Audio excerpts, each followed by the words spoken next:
പ്രിയപ്പെട്ടവരെ, കൂത്തുപറമ്പ് കലാസാഹിത്യ ഗ്രാമത്തിൻ്റെ നാടക സംവാദത്തിൻ്റെ ഭാഗമായുള്ള പ്രഭാഷണ പരമ്പരകളാണ് നടന്നു വരുന്നത്. നാടകം രചിതപാഠവും രംഗപാഠവും നാടകവേദി അഭിമുഖീകരിക്കുന്ന പ്രതിസന്ധി എന്ന വിഷയത്തിലാണ് ഇന്നത്തെ പ്രഭാഷണം നിർവഹിക്കപ്പെടുന്നത്. നമ്മുടെ നാടക സങ്കല്പം അതിൻ്റെ പ്രാചീന ചരിത്രം മുതൽ സ്ഥലവുമായി ബന്ധപ്പെട്ട ഒരു സാംസ്കാരിക നിർമ്മിതിയായിരുന്നു. ആ അർത്ഥത്തിൽ തന്നെ അത് വേദിയെ അടിസ്ഥാനമാക്കിയുള്ളതുമായിരുന്നു. എന്നാൽ ദൃശ്യകല എന്ന ഒരു ബൃഹത് സംസ്കൃതി മാറ്റി നിർത്തി നാടകം എന്ന പ്രസ്ഥാനത്തെ വിശകലനം ചെയ്യുമ്പോൾ അത് ഒരു ടെക്സ്റ്റിൻ്റെ കൂടി വിനിമയമായിരുന്നു എന്ന് നമുക്ക് കാണാൻ കഴിയും. നാടകാന്തം കവിത്വം എന്ന് പറയാൻ നിർബന്ധിതമാക്കും വിധം കാളിദാസന്റെയും ഷേക്സ്പിയറുടെയും എല്ലാ മാതൃകകൾ നാടകാസ്വാദനത്തിൽ രചനയെ ഒരു പ്രധാന സങ്കേതമായി സ്വീകരിക്കുവാൻ നമ്മെ നിർബന്ധിതമാക്കിയിട്ടുണ്ട്. ശാകുന്തളം പോലും വേദിയിൽ നിന്നല്ല, പുസ്തകങ്ങളിൽ നിന്നും അതിനെ സംബന്ധിക്കുന്ന വിവിധങ്ങളായ നിരൂപണങ്ങളിൽ നിന്നുമാണ് മലയാളികൾ കൂടുതലായും പരിചയപ്പെടുന്നത്. ഇവിടെ നാടകം ടെക്സ്റ്റിന്റെ നിർമ്മിതിയാണോ തിയേറ്ററിന്റെ നിർമ്മിതിയാണോ എന്നതല്ല നമ്മുടെ വിഷയം. രചിത പാഠങ്ങൾ രംഗപാഠങ്ങളിൽ സൃഷ്ടിക്കുന്ന സ്വാധീനവും പ്രതിസന്ധിയുമാണ്. ഇത് മറിച്ചും സംഭവിക്കുന്നുണ്ട്. ക്ലാസിക്കൽ അനുഷ്ഠാന പാഠങ്ങളെ തുടർന്ന് വന്ന നമ്മുടെ നാടകരൂപം സ്റ്റേജിന്റെ സാധ്യതയേക്കാൾ അതിൻ്റെ പരിമിതി ഉൾക്കൊണ്ട് രംഗപ്രവേശം ചെയ്യപ്പെട്ട ഒന്നായിരുന്നു.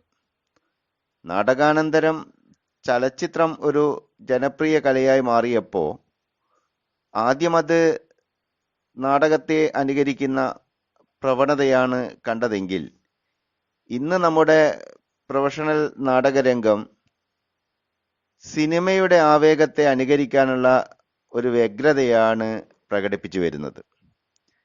എന്നാൽ ഇതിൽ നിന്നെല്ലാം വേറിട്ട് അനുഷ്ഠാന കലകളും തനത് നാടകങ്ങളും കണ്ടെത്തിയ സ്ഥലത്തെ അടിസ്ഥാനമാക്കിയുള്ള രംഗപാഠങ്ങളും സമകാലികമായ ചില നാടകങ്ങളെങ്കിലും ഒരു സ്വതപ്രഖ്യാപനം എന്ന പോൽ സ്വീകരിച്ചു വരുന്നുണ്ട്.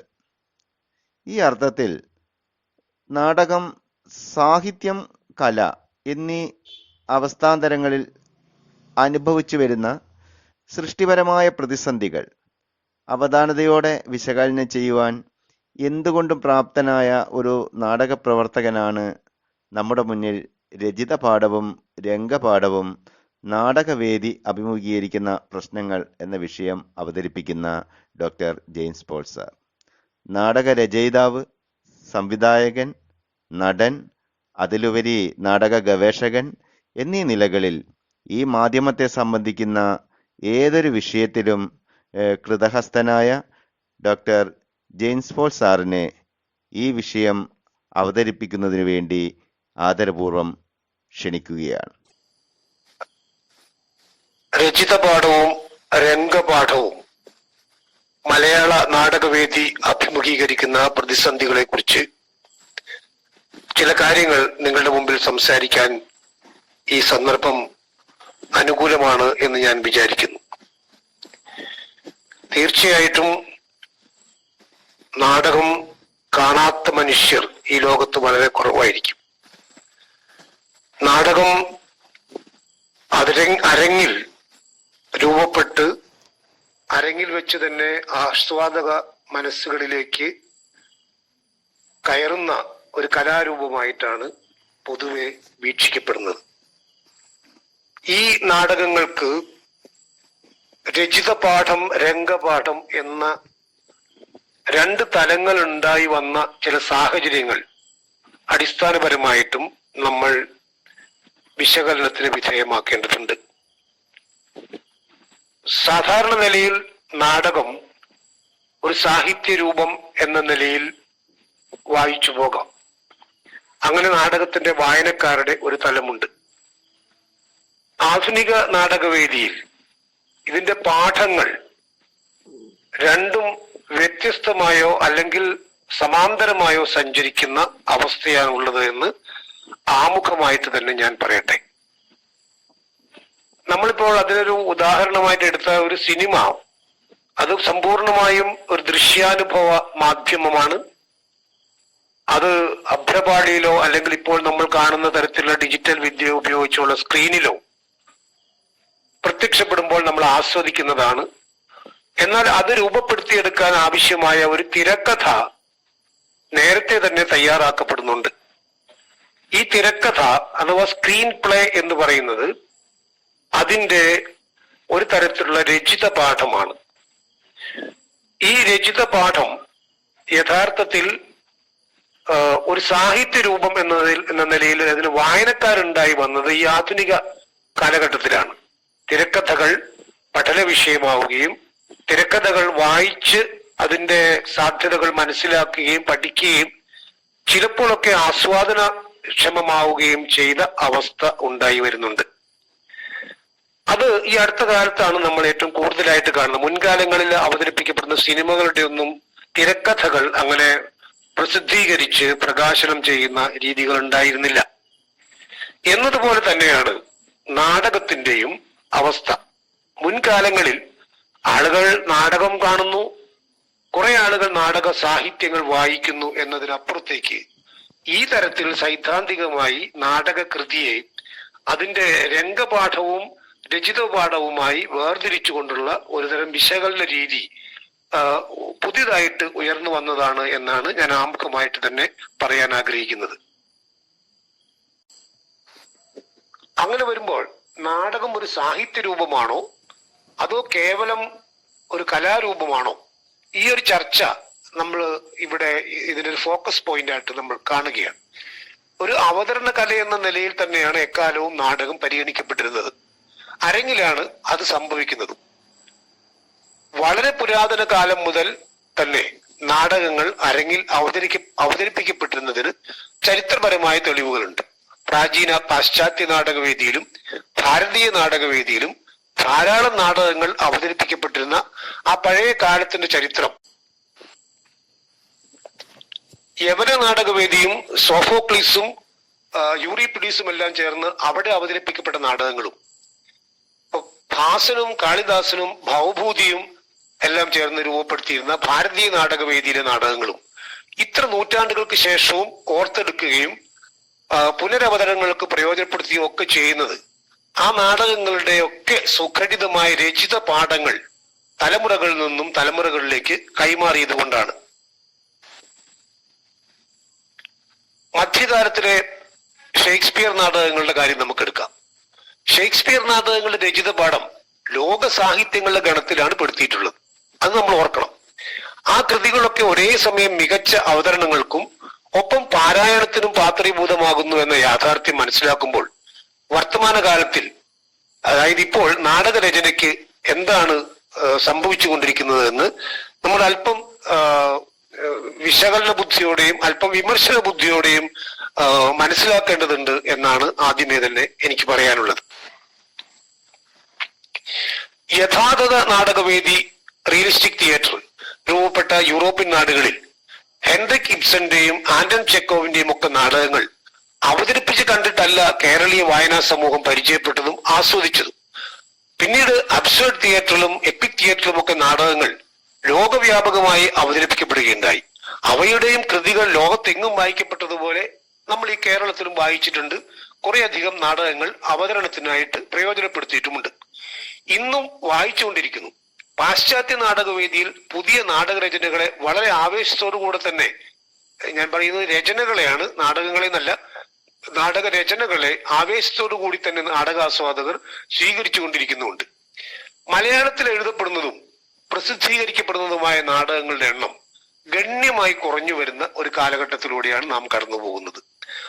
ആധുനിക മലയാള നാടകവേദിയുടെ ചരിത്രം ആരംഭിക്കുന്ന 19ാം നൂറ്റാണ്ടിന്റെ അവസാനമോ അല്ലെങ്കിൽ 20ാം നൂറ്റാണ്ടിന്റെ ആരംഭകാലം മുതൽ ധാരാളം നാടക കൃതികൾ അച്ചടിച്ച് വായനക്കാർക്ക് ലഭ്യമാക്കാൻ ആ കാലഘട്ടങ്ങളിലെ പ്രസാധകർ താല്പര്യം കാണിച്ചിരുന്നു എന്നത് നാം മറന്നുപോകരുത്.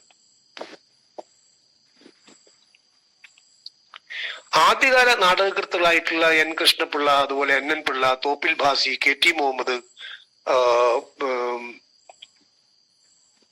K T Muhammad, Vaikom Chandrasekharan Nair, Vayala Vasudevan Pillai, Kavalam Narayana Panicker, G Sankara Pillai, C L Jose തുടങ്ങി പ്രഗത്ഭരും പ്രശസ്തരുമായ നാടക രചയിതാക്കൾക്കൊപ്പം പ്രൊഫഷണൽ നാടകവേദിയിൽ തിളങ്ങിയ മുഹമ്മദ് പുഴക്കര, ശ്രീമൂലനഗരം മോഹൻ, ഇബ്രാഹിം വെങ്ങര, സെയ്ത്താൻ ജോസഫ് തുടങ്ങിയവരുടെ നാടകങ്ങളും വായനക്കാർക്ക് നിരന്തരമായ വായനയ്ക്കും ആസ്വാദനത്തിനും ലഭ്യമായിരുന്ന ഒരു കാലം നമുക്കുണ്ട്. ആദ്യകാല നാടകങ്ങളുടെ രചിത പാഠം വലിയ മാറ്റങ്ങളൊന്നുമില്ലാതെ അരങ്ങിൽ രംഗാവതരണത്തിന് സജ്ജമാക്കുന്ന രീതിയായിരുന്നു ഉണ്ടായിരുന്നത്. മിക്കവാറും നാടകം എഴുതുന്ന ആൾ തന്നെയായിരിക്കും സംവിധാനവും നിർവഹിച്ചിട്ടുണ്ടാവുക.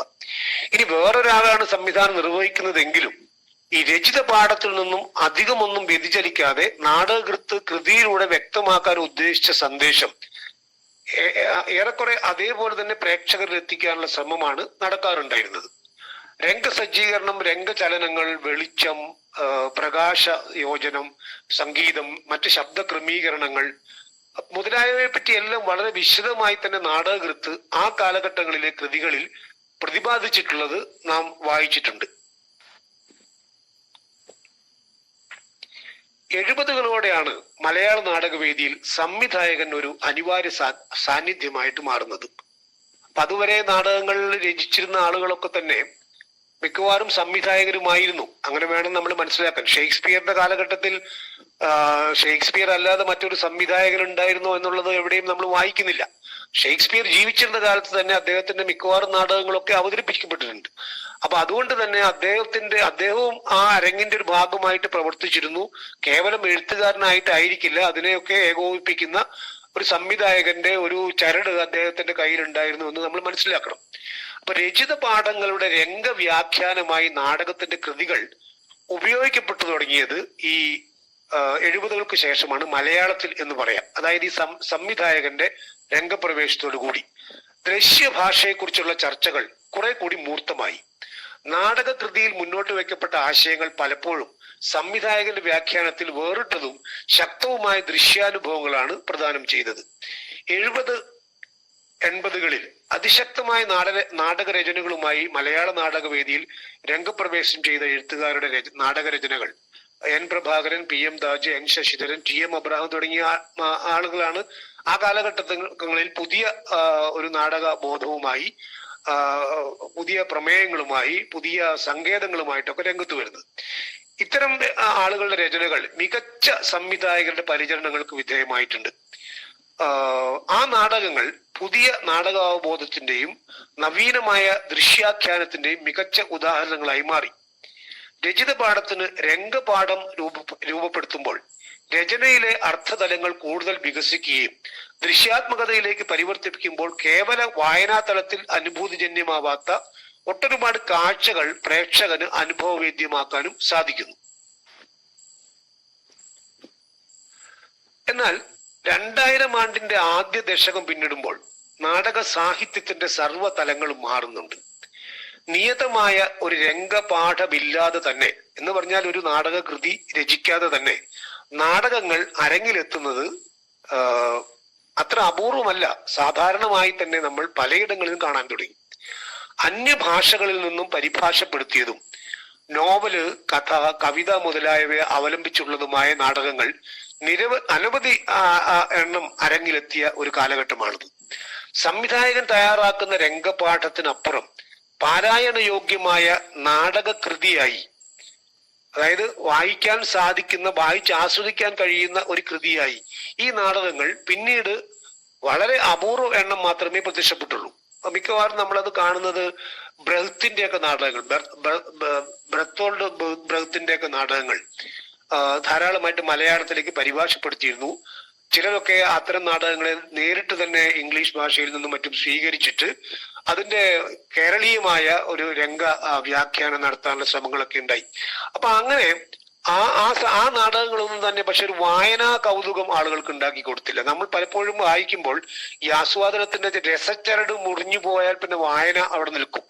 അപ്പൊ അത് പലപ്പോഴും കൂടുതൽ വിശദാംശങ്ങൾ ദൃശ്യത്വത്തിനു വേണ്ടി ബ്രാക്കറ്റിലിട്ട്, അത് നമ്മൾ സാധാരണ തന്നെ ബ്രാക്കറ്റിൽ ഉൾപ്പെടുത്തുക എന്ന് പറയുന്ന നാടകത്തിലൊരു എഴുത്തിന്റെ രീതിയാണ്. ബ്രാക്കറ്റിലുള്ള അതിന്റെ ക്രിയാംശമാണ് മിക്കവാറും. ഈ ബ്രാക്കറ്റിൽ കാര്യങ്ങൾ കൂടുതലായിട്ട് ഉൾപ്പെടുത്തപ്പെട്ടപ്പോൾ അതിന്റെ വായന, ആസ്വാദന വായനാക്ഷമത എന്നൊക്കെ പറയുന്നതിന്റെ ചരട് മുറിഞ്ഞു പോകാൻ തുടങ്ങി. അങ്ങനെ അതിന് കൂടുതലായിട്ട് വായനക്കാരെ ലഭിച്ചില്ല എന്ന് വേണം പറയാൻ. അല്ലെങ്കിൽ നാടക സാഹിത്യം എന്ന് പറയുന്ന ഒരു സാഹിത്യ രൂപം മെല്ലെ മെല്ലെ ഈ പൊതുധാരയിൽ നിന്ന് മാറി തുടങ്ങി എന്നാണ് ഞാൻ പറയാൻ ശ്രമിച്ചതിന്റെ അർത്ഥം. നാടകത്തിന്റെ അവതരണത്തിന് വേണ്ടി സംവിധായകൻ തയ്യാറാക്കുന്ന പാഠത്തിന്റെ പാരായണ സാധ്യത തിരയുന്നത് തന്നെ അപ്രസക്തമാണ്. നേരത്തെ ഞാൻ തിരക്കഥകളെ കുറിച്ച് പറയുകയുണ്ടായി. തിരക്കഥ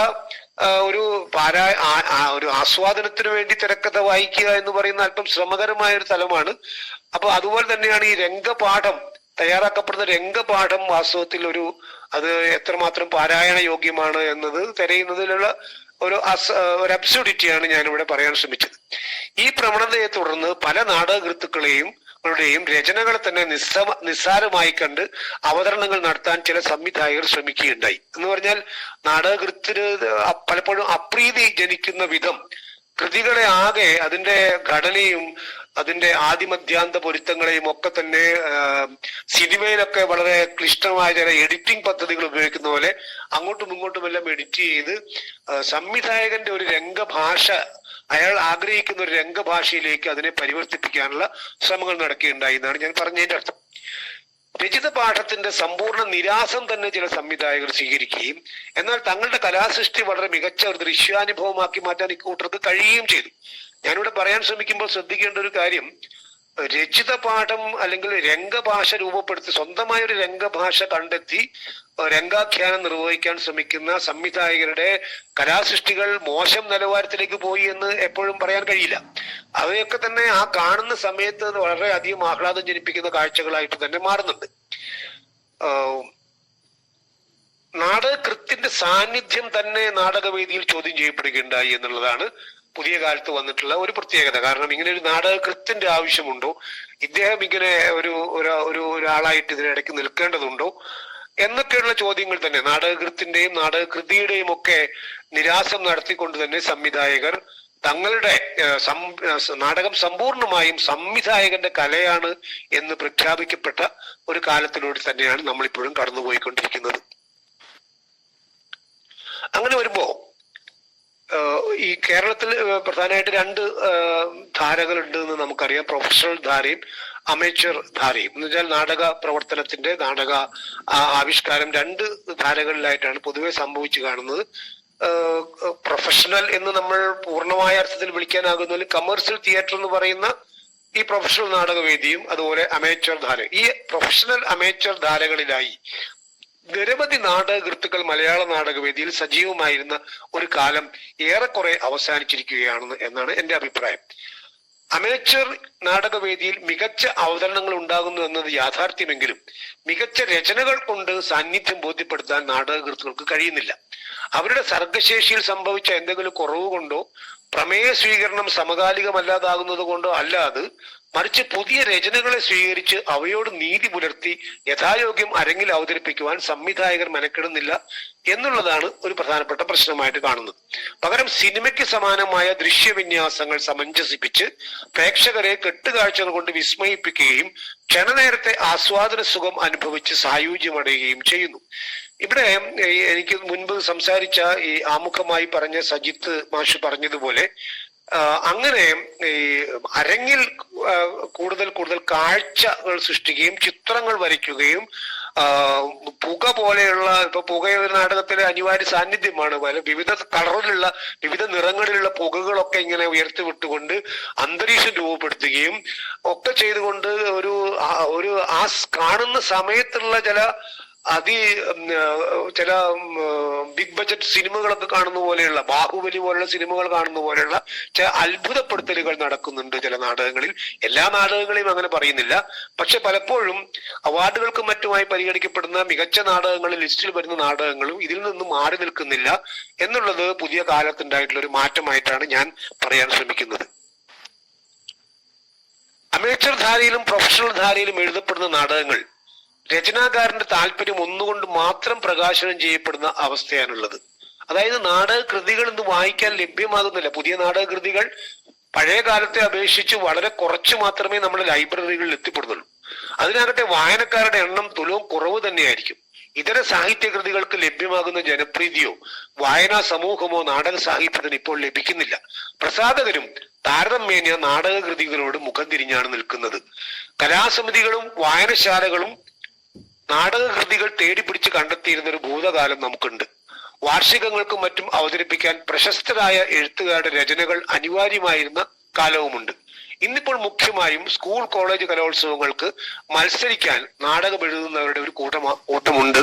അവരാണ് നാടകകൃത്തുക്കളായിട്ട് അറിയപ്പെടുന്നത്. ചിലർ സംഗീത നാടക അക്കാദമിയുടെയോ മറ്റു സമിതികളുടെയോ ഒക്കെ മത്സരങ്ങൾക്ക് വേണ്ടി നാടകം രചിക്കുന്നവരാണ്. അതിനപ്പുറത്ത് നാടകരചന സർഗാത്മകമായ ആവിഷ്കാരത്തിന്റെ നൈരന്തര്യം എന്ന നിലയിൽ ഗൗരവത്തോടെ കാണുന്ന അപൂർവ നാടകകൃത്തുക്കളെ നമുക്കുള്ളൂ. ചിലത് നാടകത്തിലൂടെ പറയാൻ കഴിയൂ എന്ന ബോധ്യമാകണം നോവലുകളും കഥകളും ധാരാളമായി എഴുതുന്ന എൻ പ്രഭാകരനെ പോലുള്ളവർ വർഷത്തിൽ ഒരിക്കലെങ്കിലും ഒരു നാടക രചന സാധ്യമാക്കുന്നത്. കലാനിരൂപണത്തിലും കവിതാ പരിഭാഷയിലും കൂടുതലായും ഇടപെടുമ്പോൾ തന്നെ നാടകമെഴുത്തും നിർത്താതിരിക്കുക എന്നൊരു ശ്രമം ശ്രീ എൻ ശശിധരൻ നിർവഹിക്കുന്നുണ്ട്. ഇവിടെ ഞാൻ പറയാൻ ഉദ്ദേശിച്ച കാര്യം, ഈ നാടക മത്സരങ്ങൾക്ക് വേണ്ടി നാടകങ്ങൾ എഴുതുന്ന ആളുകളെയും ഒക്കെ മാറ്റി നിർത്തിയാൽ അപൂർവം ചിലർ മാത്രമേ ഈ നാടകങ്ങൾ ഒരു ആവിഷ്കാരത്തിന്റെ അനിവാര്യമായ ഒരു തലമായിട്ട് സ്വീകരിക്കുന്നുള്ളൂ. അതുപോലെ മറ്റു പലതിലൂടെ പറയാൻ കഴിയാതെ നാടകത്തിലൂടെ പറഞ്ഞാൽ സാധ്യമാകൂ എന്നതുകൊണ്ട് അങ്ങനെ പറയുന്ന കുറച്ചു പേരുണ്ട് ചെയ്യാൻ. പക്ഷെ അപ്പോഴും ഈ നാടക കൃതികൾ, പണ്ടൊക്കെ നമ്മൾ ഒരു കലാസമിതിയിൽ വാർഷികം നടത്തുന്നു, ഒരു നാടകം വേണമെന്ന് ആഗ്രഹിച്ചാൽ അവരന്ന് കെ ടി മുഹമ്മദിന്റെ നാടകങ്ങളുണ്ടോ, സി എൽ ജോസിന്റെ നാടകങ്ങളുണ്ടോ എന്നൊക്കെ ഇങ്ങനെ ലൈബ്രറികളിൽ പരതി നല്ല നാടകങ്ങൾ വായിച്ച് അത് സംഘം ചേർന്നിരുന്ന് പലതവണ വായിച്ച് ചിലപ്പോൾ മാറ്റിവെച്ച് ചിലപ്പോൾ അതിൽ സ്വീകരിക്കാവുന്ന ഒരു നാടകം സ്വീകരിച്ചൊക്കെ മുന്നോട്ട് പോകുന്ന വളരെ സജീവമായിരുന്ന ഒരു നാടകകാലം നമുക്കുണ്ട്. അത്തരം ഇന്നിപ്പോ ഒരു കലാസമിതി ഒരു നാടകം കളിക്കണം എന്ന് ആഗ്രഹിച്ചാൽ അങ്ങനെ ലൈബ്രറിയിൽ പോയി പുസ്തകം പരതുന്ന പരിപാടിയില്ല. ഒന്ന്, എന്തുകൊണ്ടോ ഒരിക്കൽ അവതരിപ്പിച്ച നാടകങ്ങൾ തുടരവതരണങ്ങൾക്ക് വേണ്ട ലഭ്യമാകുന്നില്ല. തുടരവതരണങ്ങൾക്ക് സ്വീകാര്യമല്ലാതാകുന്ന ഒരു പരിസരമുണ്ട്. പലപ്പോഴും ഈ നാടകം ഒന്ന് എഴുതിയ ഒരു സ്ക്രിപ്റ്റ് കയ്യിൽ കിട്ടിയാൽ ആ നാടകം അവതരിപ്പിക്കാൻ സാധിക്കില്ല. അതിന് സംവിധായകൻ വരണം, അദ്ദേഹം അതിനൊരു ബജറ്റ് ഉണ്ടാക്കും, അദ്ദേഹം അതിന്റെ മറ്റ് പശ്ചാത്തല സൗകര്യങ്ങളെ കുറിച്ച് പറയും. അതൊക്കെ തന്നെ ഒരു പ്രോഗ്രാമായി മാറി അത് രൂപപ്പെട്ടു വരാനുള്ള സമയം ഉണ്ടാകുന്നുണ്ട്. പലപ്പോഴും നാടകകൃത്തുക്കൾ തന്നെ പുതിയ നാടകങ്ങൾ എഴുതാനാണ് താല്പര്യം കാണിക്കുക. എവിടെയെങ്കിലും ഒരു വാർഷികം ഉണ്ടെങ്കിൽ ഒരു പുതിയ നാടകം എഴുതി തരാമെന്ന് പറയുന്നു. പലപ്പോഴും പുതിയ നാടകം എഴുതി തരണേ എന്നാണ് സംവിധായകരുടെയും ആഗ്രഹം. അവരാരും പഴയ കൃതികൾ എടുത്തിട്ട് ഇപ്പോൾ സംവിധാനിച്ചു കളയാം എന്ന് തീരുമാനിക്കുന്നില്ല. ഒരു മത്സരമോ മറ്റോ വരുമ്പോൾ അല്ലെങ്കിൽ ഒരു അവതരണ സാധ്യത വരുമ്പോൾ ഒരു പുതിയ നാടകം എഴുതി കിട്ടിയാൽ നോക്കാം എന്ന് പറയുന്നവരാണ് മിക്കവാറും എന്നുള്ളതാണ് ഞാൻ അവിടെ പറഞ്ഞതിന്റെ അർത്ഥം. കോഴിക്കോട് സതീഷ് കെ സതീഷ്, സുലൈമാൻ കക്കോടി മുതലായ പേരുകൾ 90കളുടെ അവസാനം മുതൽ നാടകവേദിയിൽ നിരന്തരമായി മുഴങ്ങിയിരുന്നു. A Santhakumar, Girish P C Balan തുടങ്ങിയവർ ഇപ്പോഴും മുടങ്ങാതെ നാടകമെഴുത്തിലും സംവിധാനത്തിലും ഒക്കെ ഉണ്ട്. നാടകവേദിയിൽ ആരും സെലിബ്രിറ്റികളല്ല എന്നൊരു കാര്യം നമ്മൾ മനസ്സിലാക്കണം. ഇനി ഏതെങ്കിലും കാലത്ത് നാടകക്കാര് സെലിബ്രിറ്റികളായി മാറുന്ന ഒരു കാലം ഉണ്ടാകുമെന്നും കേരളത്തെ സംബന്ധിച്ചിടത്തോളം നമുക്ക് പ്രതീക്ഷിക്കാൻ സാധ്യതയില്ല. ഒരു സിനിമയിൽ അഭിനയിച്ചാൽ അല്ലെങ്കിൽ 4ഓ 5ഓ സിനിമയിലേക്ക് കയറുമ്പോൾ ഒരാൾ സെലിബ്രിറ്റിയുടെ പരിവേഷം പ്രാപിക്കുന്നത് പോലെ 50ഓ 100ഓ നാടകങ്ങളിൽ അഭിനയിച്ചാലും പലപ്പോഴും സാധ്യമാകുന്നില്ല എന്നുള്ള ഒരു കാര്യമുണ്ട്. നാടകം ഒരു ദരിദ്ര ജനവിഭാഗത്തിന്റെ കല പോലും ആണ് പലപ്പോഴും, അതൊരു കീഴാള ആഭിമുഖ്യമാണ് പലപ്പോഴും ആളുകൾക്ക് അതിനോടുള്ളത് എന്നുള്ളതും നാം മനസ്സിലാക്കേണ്ട ഒരു കാര്യമാണ്. രചിത പാഠത്തിന്റെ ദൃശ്യതലത്തിലുള്ള വ്യാഖ്യാനമായിരിക്കണം നാടകം എന്നതിൽ തർക്കമില്ല. എന്നാൽ രചിത പാഠത്തെ പൂർണ്ണമായും നിരാകരിക്കുകയും സംവിധായക സങ്കല്പങ്ങളിലുള്ള ചിത്രപ്പണികൾ കൊണ്ട് അലങ്കരിച്ചു വെക്കുന്ന കാഴ്ചകൾ മാത്രമാകുകയും ചെയ്യുന്നു എന്നതാണ് നാടകവേദി ഇപ്പോൾ അഭിമുഖീകരിക്കുന്ന പ്രതിസന്ധി എന്നാണ് എനിക്ക് തോന്നുന്നത്. ഒരിക്കൽ കൂടി ഞാൻ പറയുന്നു, രചിത പാഠം എന്ന് പറയുന്നത് നിർബന്ധമായിട്ടും ആവശ്യമാണ്. അത് അതിന്റെ ഒരു വ്യാഖ്യാനമാണ്, അതിന്റെ ഇന്റർപ്രിട്ടേഷനാണ് യഥാർത്ഥത്തിൽ അരങ്ങിൽ സംഭവിക്കേണ്ടത്. അങ്ങനെ സംഭവിക്കുമ്പോൾ അവിടെ നാടകകൃത്തും സംവിധായകനും ചേർന്നുള്ള അവരുടെ ഒരു പാരസ്പര്യവും യോജിപ്പും നിലപാടുകളിലെ ഐക്യവും ഒക്കെ പ്രകടമാവണം. ആ രീതിയിലാണ് നാടകങ്ങൾ നമ്മുടെ മുമ്പിൽ വരിക. അതിന് പകരം നാടകത്തിന്റെ അരമണിക്കൂറോ അല്ലെങ്കിൽ 1 മണിക്കൂറോ 1.5 മണിക്കൂറോ ദൈർഘ്യമുള്ള നാടകങ്ങൾ വളരെ ആസ്വാദനത്തിന്റെ ആവശ്യം മാത്രം മുന്നിൽ കണ്ടുകൊണ്ട്, പ്രേക്ഷകരുടെ ആകർഷണം മാത്രം മുന്നിൽ കണ്ടുകൊണ്ട് വളരെ ആലങ്കാരികമായി ഈ ചിത്രപ്പണികളെല്ലാം ചെയ്ത് അവതരിപ്പിക്കുന്നതിന്റെ ാണ് നാടകത്തിന്റെ രചിത പാഠം അപ്രസക്തമായി തീരുന്നത് എന്നാണ് ഞാൻ പറയാൻ ശ്രമിച്ചത്. നാടിന്റെ ചരിത്രം ആലേഖനം ചെയ്യപ്പെട്ടിട്ടുള്ളത് നാടകത്തിലാണെന്ന വാദം വെറുതെ പറയുന്ന ഒരു വാദമല്ല, അത് വളരെ സാർത്ഥകമായൊരു വാദമാണ്. കേരളത്തിന്റെ സാമൂഹിക വികാസത്തിന്റെയും മാറ്റങ്ങളുടെയും ചരിത്രം അതത് കാലത്തെ നാടകങ്ങൾ വായിച്ചാൽ നമുക്ക് തിരിച്ചറിയാമായിരുന്നു.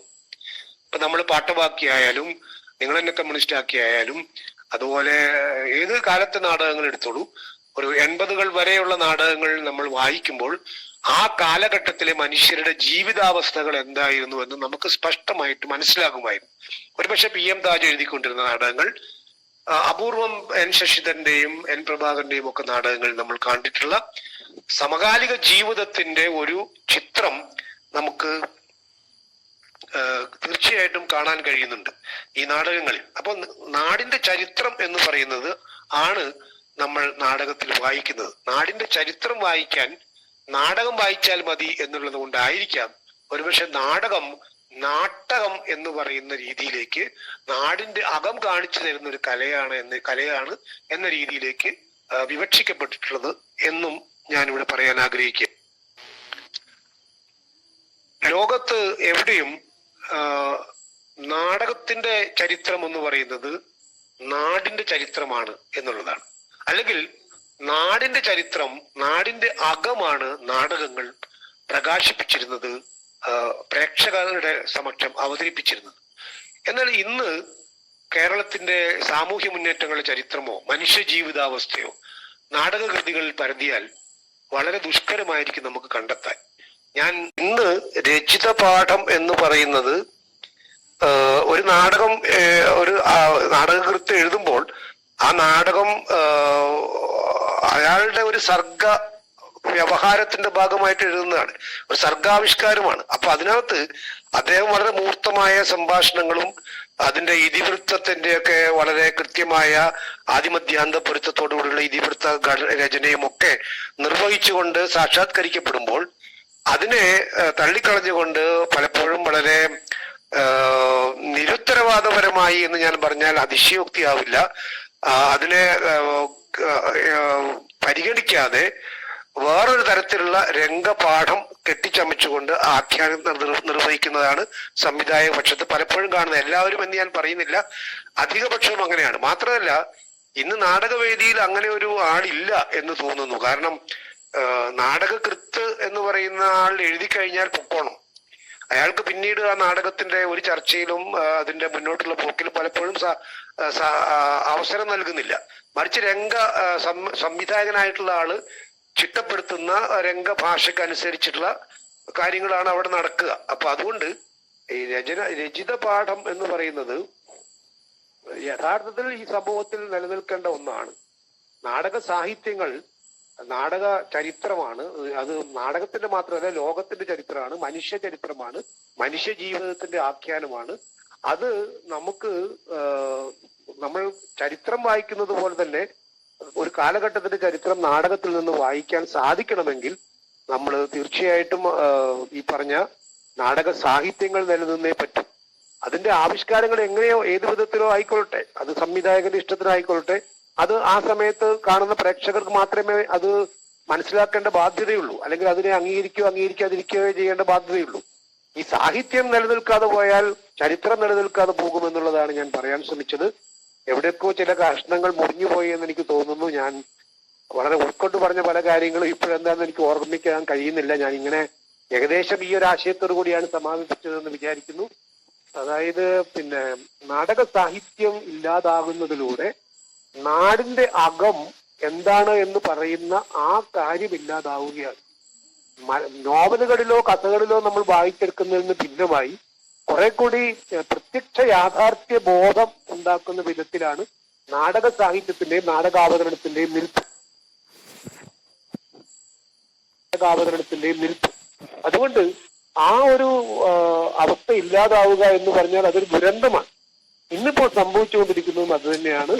അതുകൊണ്ട് രചിത പാഠം, രംഗപാഠം എന്നൊക്കെ പറയുമ്പോൾ മലയാള നാടകവേദിയിൽ ഒരു പ്രതിസന്ധി രൂപപ്പെട്ടിട്ടുണ്ട്. അത് നമ്മൾ കാണാതെ പോവുക വയ്യ. തീർച്ചയായിട്ടും നാടകകൃത്തും നടന്മാരും സംവിധായകരും എല്ലാവരും അടങ്ങുന്ന ഒരു കൂട്ടായ്മയുടെ വേദിയാണ് നാടകവേദി എന്നതുകൊണ്ട് തന്നെ തീർച്ചയായിട്ടും അത് ആ വിധത്തിൽ തന്നെ അരങ്ങിന്റെ കൂട്ടായ്മയിലൂടെ അരങ്ങിൽ സംഭവിക്കട്ടെ. പക്ഷെ നാളത്തെ തലമുറയ്ക്ക് കൈമാറേണ്ടത് നാടക സാഹിത്യ രൂപമാണ്. എങ്കിൽ മാത്രമേ എന്തായിരുന്നു ഇന്നലകളെന്ന് നമുക്ക് മനസ്സിലാക്കാൻ സാധിക്കൂ. എങ്കിൽ മാത്രമേ നാളെയും ഇന്നലകളെ വായിക്കാനുള്ള ചില ഉപാധിയായിട്ടെങ്കിലും നാടക സാഹിത്യം നിലനിൽക്കുകയുള്ളൂ എന്ന് പറഞ്ഞുകൊണ്ട് ഞാൻ എന്റെ വാക്കുകൾ പ്രിയപ്പെട്ടവരെ, കൂത്തുപറമ്പ്